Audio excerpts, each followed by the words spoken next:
بازار میں پازیب بھی، لیکن بیٹی کے لیے پہلے قلم لے کے چلیں گے، بیٹی کے لیے پہلے قلم لے کے چلیں گے۔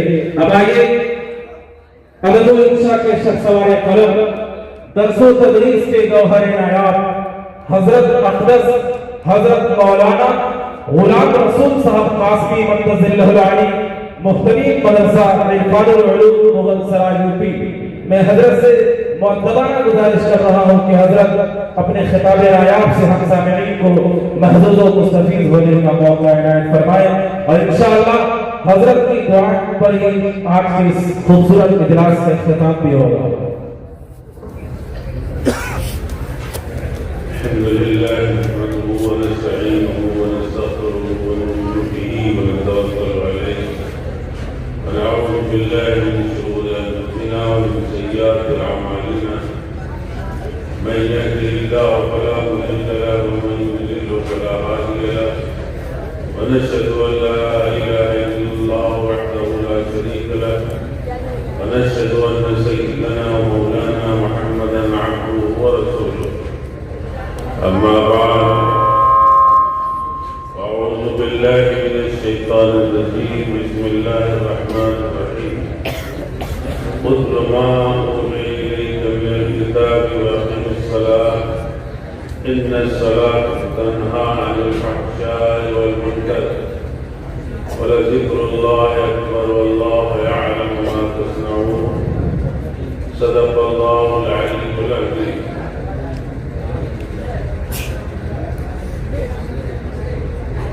حضرات علماء کرام، عزیز طلبہ اور میرے محترم بزرگوں دوستوں، آج کا یہ عظیم الشان اجلاس قرآن پاک کی نسبت سے منعقد کیا گیا ہے، اور آپ بہت دیر سے قرآن پاک کی عظمت، اس کی بزرگی کے بارے میں بیانات سن رہے ہیں۔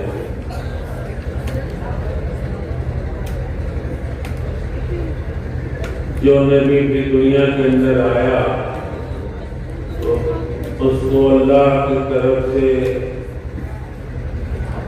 نبوت کی کوئی نہ کوئی نشانی دی گئی جو اس کے نبی ہونے کی دلیل ہوتا، جس سے پتہ چلے کہ یہ نبی ہے۔ تو جو دعوی نبوت کرتا ہے کہ میں اللہ کی طرف سے نبی بن کر آیا ہوں، تو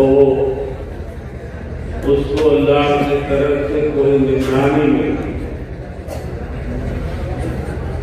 جیسے حضرت موسیٰ علیہ السلام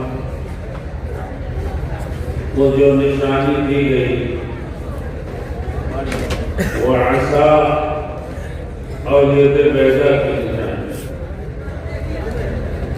ان کے ہاتھ میں ایک ایسا ڈنڈا تھا کہ جب اس کو زمین پہ ڈالتے تھے تو وہ سانپ بن جاتا تھا، اور جب اس کو پکڑ لیتے تھے تو وہ لاٹھی بن جاتا تھا۔ اس کو عصائے موسوی کہتے ہیں۔ حضرت موسیٰ علیہ السلام کا یہ معجزہ کا نشانی تھی۔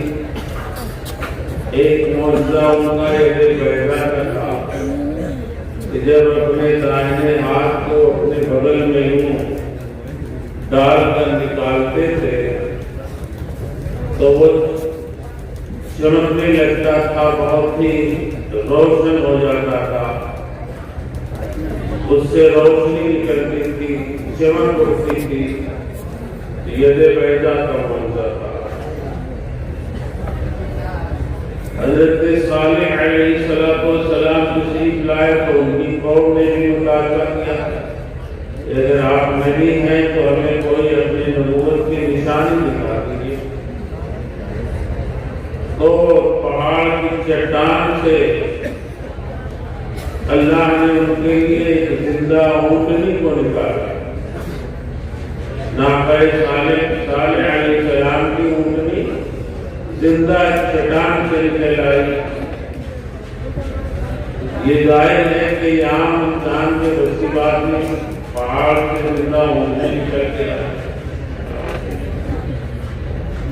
حضرت عیسیٰ علیہ السلام کو اللہ نے احیاء موتا مردوں کو زندہ کرتے تم میں اللہ کہا اور جا اللہ سے حکم سے تو مردہ زندہ ہو جاتا. نابینا ہے اس کے آنکھ پہ اپنا ہاتھ پھیرتے تھے تو اس کی بینائی لوٹ آتی تھی، وہ دیکھنے لگتا. کوئی کوڑی ہے، مجذوم ہے یا برس اور سفید داغ کا مریض ہے، اس کے جسم پہ ہاتھ پھیرا تو اس کا برس جو دام توڑ پر ختم ہو جاتا. تو جب نبی آخر زمان صلی اللہ علیہ وسلم ہمارے آقا مولا تشریف لائے اور آپ نے اپنی نبوت کا اعلان فرمایا تو مکہ کے لوگوں نے اہل عرب نے کہا کہ اگر آپ نبی ہیں تو کوئی نشانی دکھائیے. لولا انزل علیہ آیۃ من ربہ، ایسے نبی ہے کوئی نشانی تو ان کے پاس ہے. تو اللہ تعالیٰ نے آپ کو بہت سی نشانیاں ایک دو نہیں، علماء نے 300 سے زائد آپ کے معجزات کا ذکر کیا ہے. شق القمر کا معجزہ تو بہت مشہور ہے. چاند کی طرف آپ نے انگلی سے اشارہ فرمایا تو 2 ٹکڑے ہو گئے. شق القمر کا معجزہ شق القمر کا ہے، مدینے سے آیا میں نے شق کو کر لیا ہے 3 کو آغوش میں. یہ معجزہ لگتے مدینہ سے ظاہر ہوگا. لوگوں نے کہا کہ مدینہ میں تو ہوا نہیں، یہ معجزہ تو مکے میں ہوا تھا. شاید کہہ رہا ہے معجزہ شق القمر کا ہے، مدینے سے ہے. مدینہ سے کہاں ظاہر ہوا؟ جہاں مدینہ سے مراد لفظ مدینہ. مدینہ تو پہلا لفظ ہے میم اور آخری لفظ ہے ہا، آئے اول. میم اور ہا کا مطلب مہ.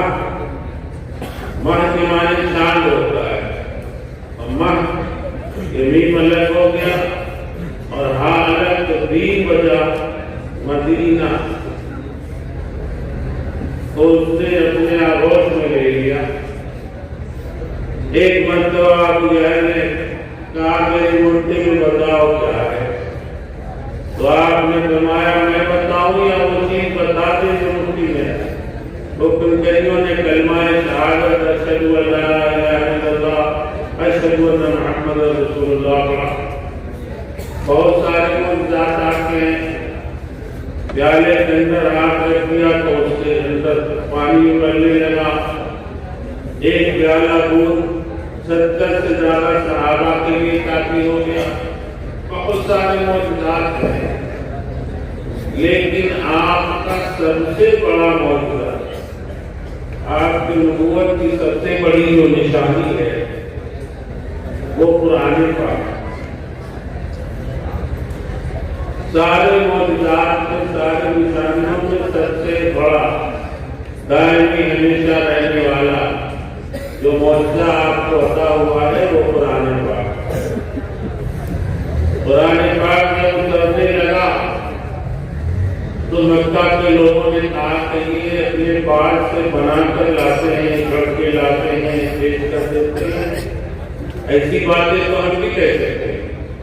لو نشاء لقلنا مثل هذا ان هذا الا اساطیر الاولین.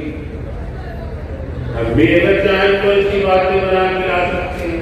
ہم بھی بڑے بڑے شاعر ہیں، ادیب ہیں، اہل زبان ہیں، کیا ہم ایسی بات نہیں بنا سکتے؟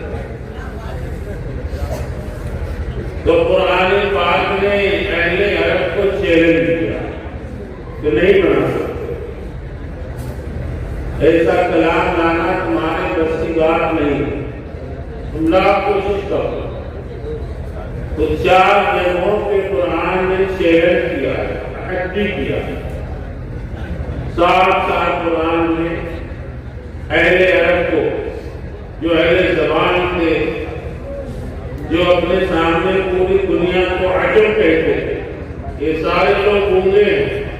بولنا تو ہم جانتے ہیں، زبان تو ہمیں آتی ہے، شاعری تو ہمیں آتی ہے، فصاحت و بلاغت کے امام تو ہم ہیں.